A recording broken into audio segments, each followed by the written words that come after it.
Welcome to the very first devlog for Project Tactics. Let's get a coffee or something first.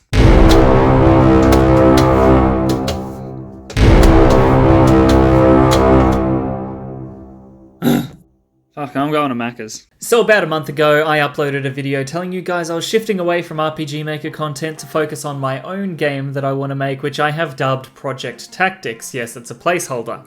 But I've told you guys that, I'm going to start doing devlogs around that, and this is devlog number 1.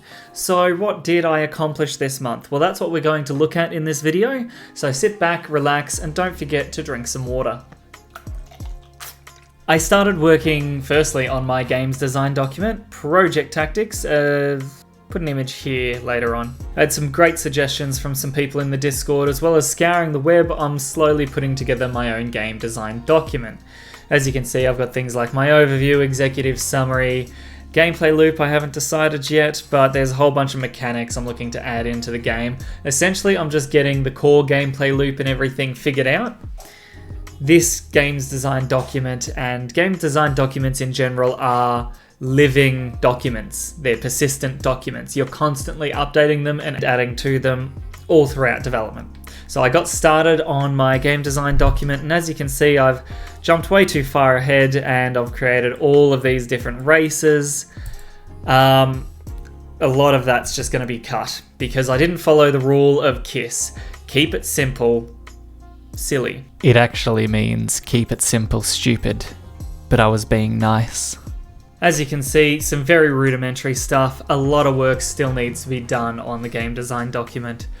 You know, classes haven't been written in, level design, environment art, music, VFX, SSA, all of this sort of stuff, budget allocation. I'll talk more about that specifically, as well as publishing in another video in and of itself. A lot of what I've been doing over the past month is concepting, because I've wanted to make this tactics game, but I didn't actually know what story I wanted to tell, what characters I wanted it to revolve around, what classes I wanted to be in the game. I knew I wanted to make a tactics-based game.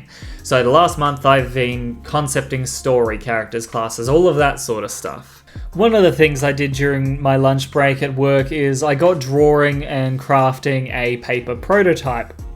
What a paper prototype is where I get some of the main gameplay core elements of what I'm trying to create, and I replicate it on paper. So I drew some of that, made myself a little tactics battle map, and for the stats and the rules of the game, I borrowed from Dungeons & Dragons 5th edition.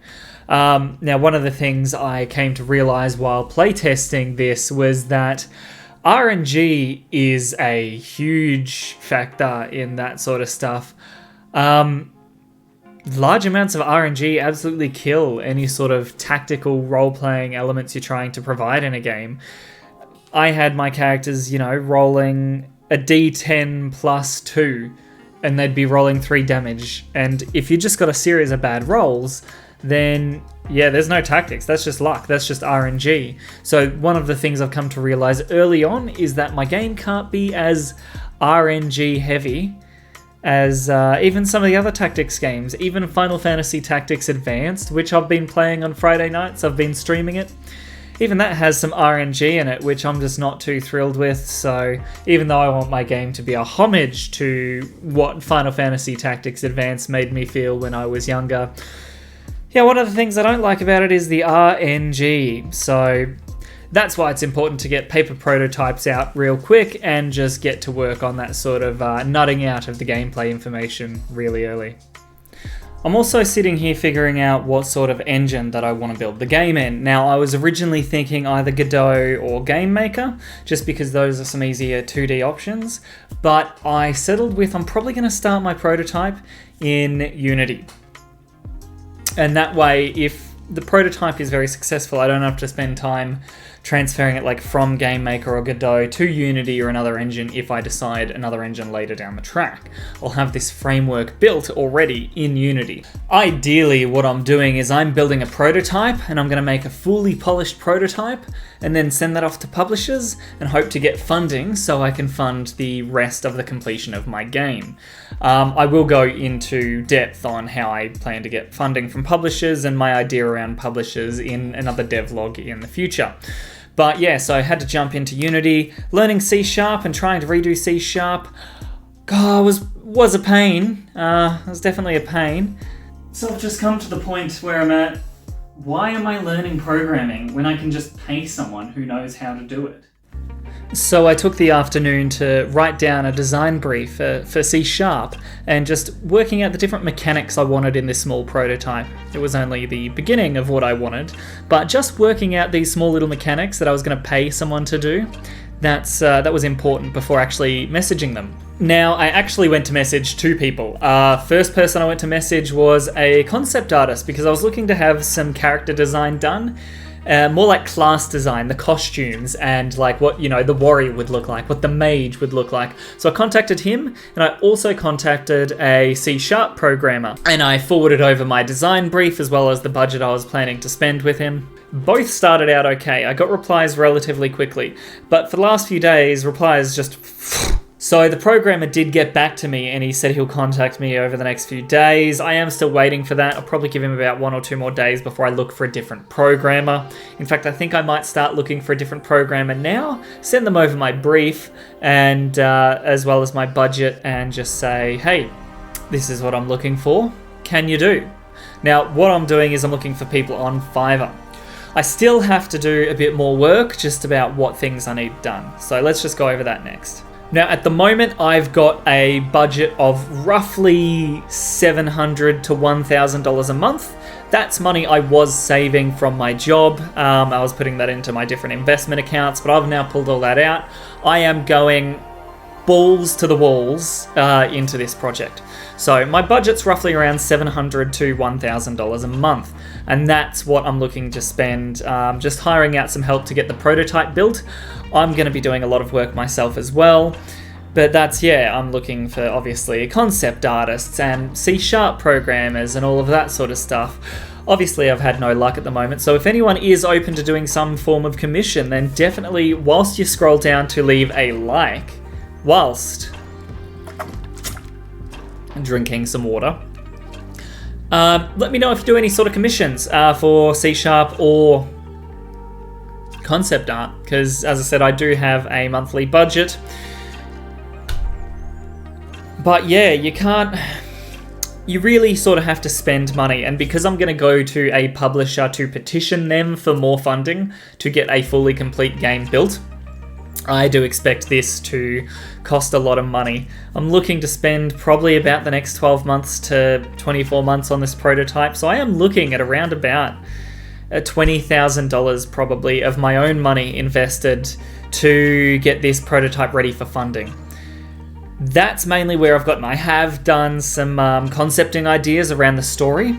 I've got some story ideas. I've got a Word document. I can't really reveal too much of that now. It'd be a bit spoilerish, and I haven't actually concepted far enough to the point where I'd like to share. Maybe in the next devlog video, when I've got more done, I'll have a lot more to share. Again, this is all early concepting phase, so a lot of it is just finding the people to work on the project. It's also concepting out what I want the project to look like as well. Making a game is a slow and grueling process, so hopefully this video has enlightened you to that fact that in the first month of game dev, the only time I touched the engine was to mess around with C#, and then I've given it up and I'm looking for a C# programmer.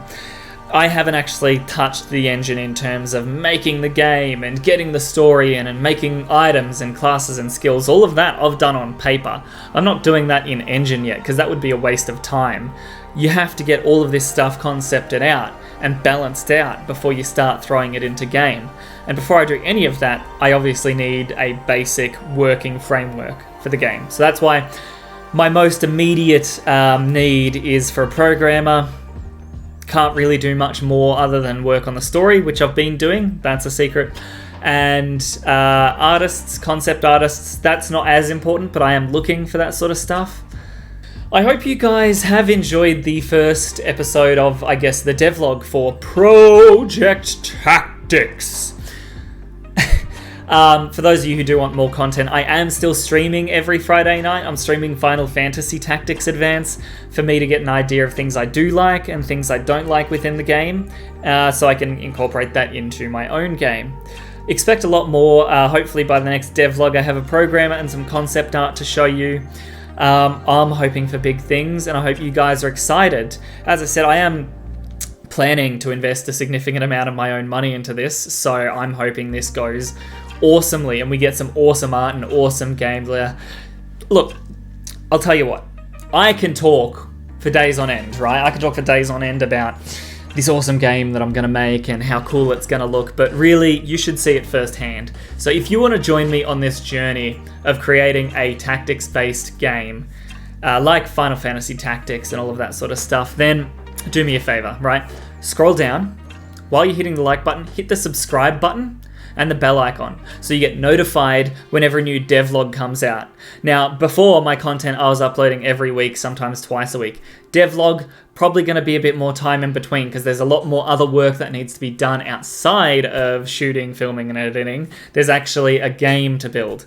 So scroll down and hit subscribe. As always, don't forget to drink some water.